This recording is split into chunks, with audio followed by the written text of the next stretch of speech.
Outdated E P F details ಜೊತೆ deal ಮಾಡಿ tired ಆಗಿದ್ದೀರಾ? ನಿಮ್ಮ ಫಂಡ್ಸ್ ಅನ್ನು ವಿಡ್ರಾ ಮಾಡೋ ಸಮಯ ಅಂತ ಬಂದಾಗ ಪೊಟೆನ್ಷಿಯಲ್ ಇಶ್ಯೂಸ್ ಬಗ್ಗೆ ಚಿಂತೆ ಮಾಡ್ತಿದ್ದೀರಾ?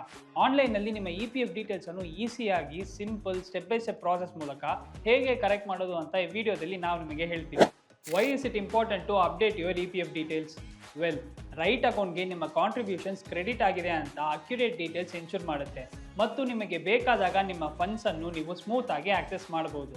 So step by step guide ಅನ್ನು ಈಗ ನೋಡೋಣ. Step 1, official E P F ಒ ಪೋರ್ಟಲ್ ಅನ್ನು ವಿಸಿಟ್ ಮಾಡೋದೇ ಫಸ್ಟ್ ಸ್ಟೆಪ್. ಸ್ಟೆಪ್ 2, ಪೋರ್ಟಲ್ಗೆ ಹೋದ್ಮೇಲೆ ನಿಮ್ಮ ಯೂನಿವರ್ಸಲ್ ಅಕೌಂಟ್ ನಂಬರ್ ಅಂದರೆ UAN ಅಂಡ್ ಪಾಸ್ವರ್ಡ್ ಮೂಲಕ ನೀವು ಲಾಗಿನ್ ಮಾಡಬೇಕಾಗತ್ತೆ. ಸ್ಟೆಪ್ 3, ಲಾಗಿನ್ ಆದಮೇಲೆ ಮ್ಯಾನೇಜ್ ಸ್ಟೆಪ್ಗಾಗಿ ನೋಡಿ.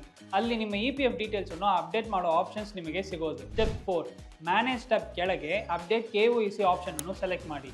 ಇಲ್ಲಿ ನೀವು ನಿಮ್ಮ name, address, bank account details and other personal ಇನ್ಫಾರ್ಮೇಷನ್ಗಳಿಗೆ ಚೇಂಜಸ್ ಮಾಡ್ಕೋಬಹುದು. ಸ್ಟೆಪ್ 5, ನೀವು ಅಪ್ಡೇಟ್ ಮಾಡಬೇಕಾಗಿರೋ ಇನ್ಫಾರ್ಮೇಷನ್ಗೆ ಕರೆಕ್ಟ್ ಡೀಟೇಲ್ಸ್ ಅನ್ನು ಕೊಡೋಕ್ಕೆ ಕೇಳುತ್ತೆ. ಸಬ್ಮಿಟ್ ಮಾಡೋ ಮುಂಚೆ ಎಲ್ಲದನ್ನು ಡಬಲ್ ಚೆಕ್ ಮಾಡಿ. ಸ್ಟೆಪ್ 6, ಕೆಲವು ಕೇಸಸ್ಸಲ್ಲಿ ಪ್ರೂಫ್ ಆಫ್ ಐಡೆಂಟಿಟಿ ಅಥವಾ ಅಡ್ರೆಸ್ ಥರದ ಸಪೋರ್ಟಿಂಗ್ ಡಾಕ್ಯುಮೆಂಟ್ಸ್ಗಳನ್ನು ನೀವು ಅಪ್ಲೋಡ್ ಮಾಡಬೇಕಾಗತ್ತೆ. ಈ ಡಾಕ್ಯುಮೆಂಟ್ಸ್ಗಳನ್ನು ಅಪ್ಲೋಡ್ ಮಾಡೋಕ್ಕೆ ಪೋರ್ಟಲಲ್ಲಿ ಇರೋ ಇನ್ಸ್ಟ್ರಕ್ಷನ್ಸ್ ಅನ್ನು ಫಾಲೋ ಮಾಡಿ. ಸ್ಟೆಪ್ 7, ಎಲ್ಲ ರಿಕ್ವೈರ್ಡ್ ಡೀಟೇಲ್ಸ್ ಮತ್ತು ನೆಸೆಸರಿ ಡಾಕ್ಯುಮೆಂಟ್ಸ್ ಅನ್ನು ಸಬ್ಮಿಟ್ ಮಾಡಿದ ಮೇಲೆ ಅಪ್ಡೇಟ್ಸ್ಗಾಗಿ ನಿಮ್ಮ ರಿಕ್ವೆಸ್ಟ್ ಅನ್ನು ಸಬ್ಮಿಟ್ ಮಾಡಿ. ಸ್ಟೆಪ್ 8, ಅಪ್ರೂವಲ್ಗಾಗಿ ನಿಮ್ಮ ರಿಕ್ವೆಸ್ಟ್ ನಿಮ್ಮ ಎಂಪ್ಲಾಯರ್ಗೆ ಹೋಗುತ್ತೆ.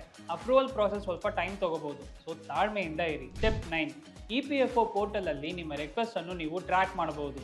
ನಿಮ್ಮ ರಿಕ್ವೆಸ್ಟ್ ಅಪ್ರೂವ್ ಆಗಿದೆಯಾ ಅಥವಾ ರಿಜೆಕ್ಟ್ ಆಗಿದೆಯಾ ಅಂತ ತಿಳ್ಕೊಳ್ಳೋಕ್ಕೆ ನೋಟಿಫಿಕೇಶನ್ ಅಥವಾ ಮೆಸೇಜ್ಗಾಗಿ ನೋಡ್ತಾ ಇರಿ. ಅಷ್ಟೇ.